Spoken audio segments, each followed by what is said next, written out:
The 2022 flood, which affected many parts of the country, is one of the worst in the history of Nigeria. Records indicate that 662 persons lost their lives, 3,170 others suffered various degrees of injuries, and 2,430,445 individuals were displaced by the floods. Thousands of houses, hectares of farmlands, and several critical national assets were also destroyed by the raging floods.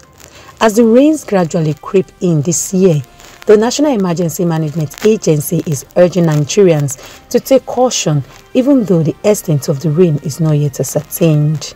It is going to flood again this year. There is no doubt about it. It's going to flood. How severe it's going to be is what we don't know for now, but it's actually going to flood again. The agency is collaborating with the Bournemouth University Disaster Management Center to provide world-class training and technical assistance in disaster management. The aim is to reduce risk, build resilience, and ensure rapid and sustainable recovery when disasters strike. I'm glad to announce to you that we have brought in experts with years of experience working both in the United Kingdom and overseas to support government and multinational organizations with disaster and crisis preparedness, response and recovery. For this high-level seminar, participants will be better prepared to face up to both new and emerging disaster challenges in their various areas of operation and the entire Nigerian Federation. There is no one size, there is no one way of doing disaster management in any country. There will always be a Nigerian solution, a Nigerian way of doing emergency management. Indeed, there'll be a state way within Nigeria of doing certain things. No one size fits all. 30 days to the forthcoming general elections in Nigeria.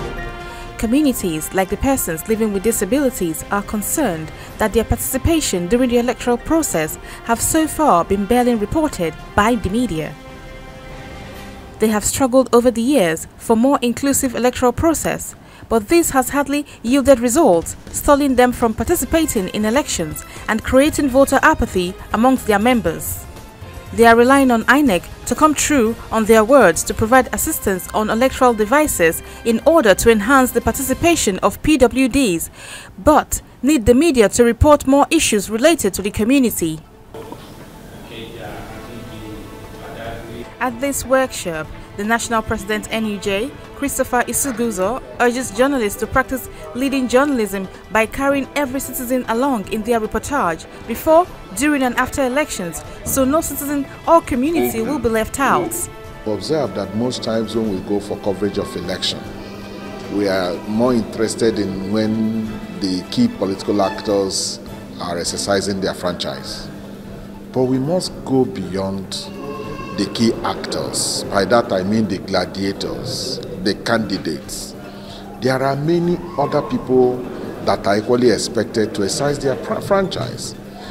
For instance, persons with disabilities. We must ensure that the tiniest details are reflected in our reportage. Leaders in the PWD community challenge journalists to first thoroughly understand disability issues so they can champion the cause. The Tinubu Shetima candidacy has about 250 support groups across all zones of the local government of Oyo State, whose duty is to mobilize support for the candidates in the part of the country. Present at this gathering are support groups coordinators who have come to meet the Minister of Sports and other major stakeholders in the party to strategize on how to mobilize grassroots support for their principal ahead of February 25 presidential election. The coordinators also discussed their challenges to their leaders and were advised on how to tackle these bottlenecks. The message to the coordinators is clear. Renewed hope. When you say renewed hope, it presupposes that there was hope before. But somebody is coming to add another layer, a promising veneer to the hope you've had. So the hope is bright. Asiwaju Tinubu's presidency is coming to make it brighter. My message is that, wearing the uniform that I have worn cannot make Asiwaju win. We have to get our PVC. Everybody has to get his own PVC. And then we have to go from house to house to make sure that we can pay for our brothers, our sons, our relatives, and even those people who are staying around us.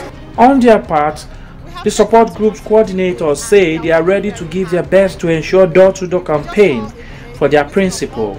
We are ready, we are working very hard for the success and victory of Asiwaju Bola Ahmed Tinubu, especially the young ones like me. We are not resting, we are making sure that we do everything that we should do. We are working tirelessly around the clock to make sure that we deliver this victory.